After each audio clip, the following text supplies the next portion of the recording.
Hello, everybody. Thanks for watching. I'm traveling a bit this week, so I actually broke my headphones, so I'm not sure how the audio is going to sound on this, but I apologize for that. Just kind of an introduction to talking about the different message that James has from the Apostle Paul, and I'm going to get into the details because there's so many differences and so many important differences in the message preached by James and Paul. So I am going to get into specific scriptures, but I'm still studying it and I'm reading it over and over and over again because, I don't want to accuse James of anything, and I just want to make sure of what I'm going to say it is true based on those two messages. Even though I've read it before, I'm just going over it and going over it.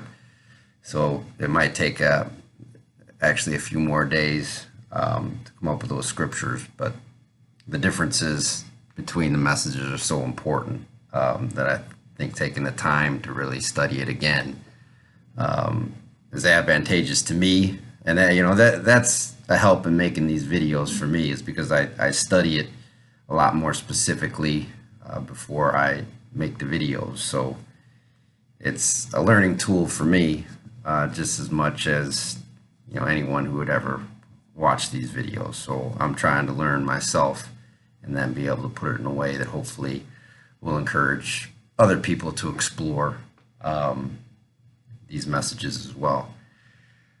But before I get into those scriptures, I just want to bring up some questions about James.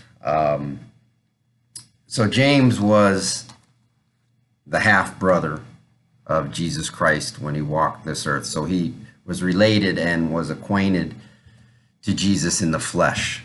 And everything he talks about, his message, the book he wrote, the book of James here in the New Testament, is focused on flesh, which was his number one claim, was that he was actually fleshly related to Jesus Christ.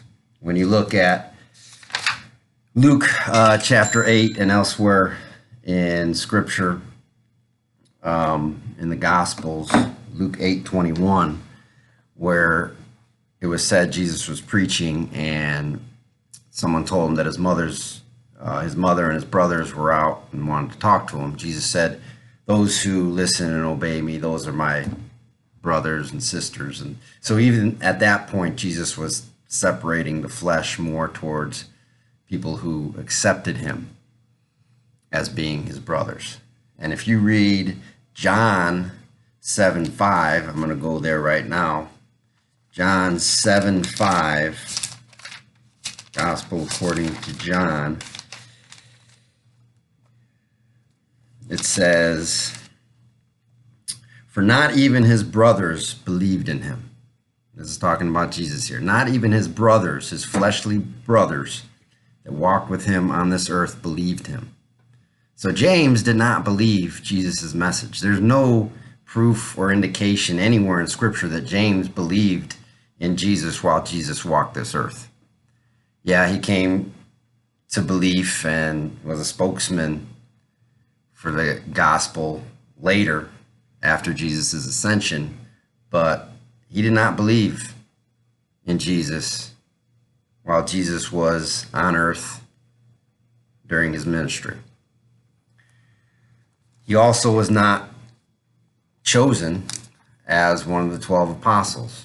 And remember that Judas, of course, doing what he did, killed himself.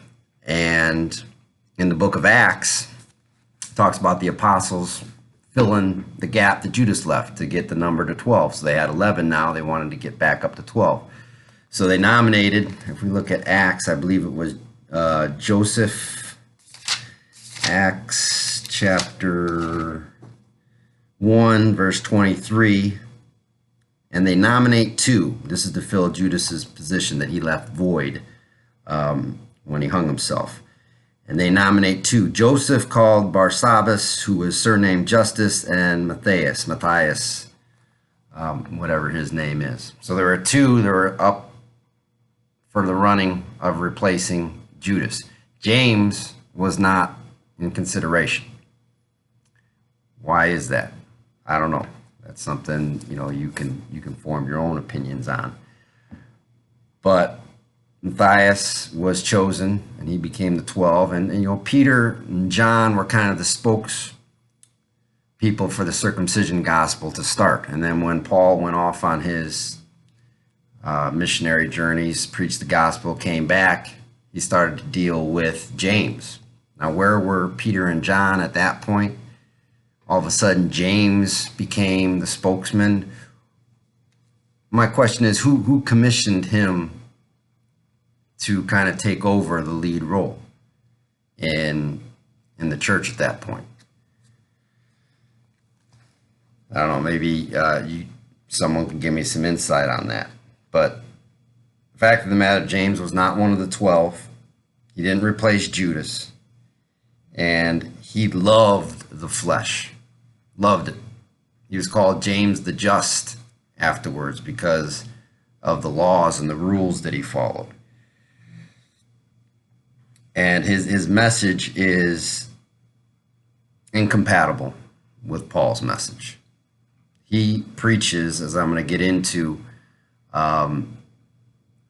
details of Scripture, he preaches faith and good works equals righteousness. So we get the righteousness by faith, and that faith is evidenced by the good works that we do. So all is of God in both the circumcision and the uncircumcision gospel. And we are caused to act in good works, or we have faith only because God gives us that faith and he causes us to act in good works. That's true of both gospels. But the message that James is portraying here is that faith without the good works is dead. It doesn't exist. So faith does not equal righteousness according to James. Faith plus the good works equals righteousness. Paul's message is faith alone equals righteousness, apart from works, apart from acts. And that's everywhere in his letters. And James is the complete opposite of that, meaning that it requires works along with the faith to get that righteousness. So it's a different message. And we have to take that into consideration as we examine James's message and Paul's message. Okay, so before we get into that, in Acts chapter 21, verse 18, Paul is brought back from, he went off and preached the gospel. He came back and was presented to James. And this is what I was talking about, where before he was dealing with Peter, John. Now all of a sudden they're gone. Don't know what happened to them. James is now the go-to man. He's the one who's apparently in charge. So again, who commissioned him, how that happened, I don't know. Maybe, again, you can give me some insight on that, anyone who might have an inkling on that. He's brought before James. And then in Acts 21, verse 30, the Jewish believers and unbelievers were stirred up against Paul. So these are people that believed in the circumcision gospel, that followed James, and also some unbelieving Jewish people. Okay, so they are all, even though some believed, some didn't believe, a common thread was they were against Paul. Even those of James were against Paul. And we can completely understand why that is, because those of James loved the law. Paul preached a righteousness completely separate from that law. We go to Acts 22, verses 21 and 22. These people, Paul got up and talked in front of these people, and he gave his message. And they listened to Paul. This is what 21 and 22 say of chapter 22. They listened to Paul until he said he would be delegating you afar to the nations. So as soon as Paul said that, they stopped listening to him. And Paul then had to appear before the chief priests, the Pharisees, and the entire Sanhedrin, it says in Acts 22:30. So here we go, standing in front of the Sanhedrin again. So where is James at this point?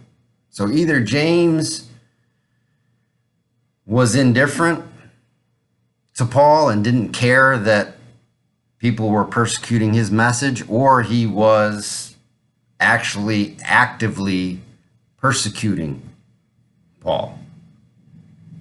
That's how sharply these two messages contradicted each other. One was of law, James was of law, Paul was of complete grace. And in James' writings, I'm going to compare that with Paul's writings and go through specific scriptures and just show how different they are. Because James loves the law. He preached it, he followed it, and again, he kind of took over from Peter, the head of this circumcision message. And this is at the point where that circumcision message was kind of dying, because Paul's message of grace was on the rise. So as Paul's message was on the rise, James' message was kind of going down, because as you remember in, I believe it's Daniel 9:26, that the Messiah has to be cut off before God picks up with Israel again. The Messiah, so we had the Messiah, appeared, Jesus was here, and then he was cut off, and now we've had this 2,000-year period of grace, where Paul's message is out there for people to accept. And then when Jesus Christ snatches his body away, tribulation starts, God is going to pick up with Israel again. So that Israeli message was on the decline, Paul's message was on the rise, and James kind of was in that ship as it was going down, as Paul's message was rising. And I'm going to compare just the law and grace and how different they are here in my next couple videos. Thank you.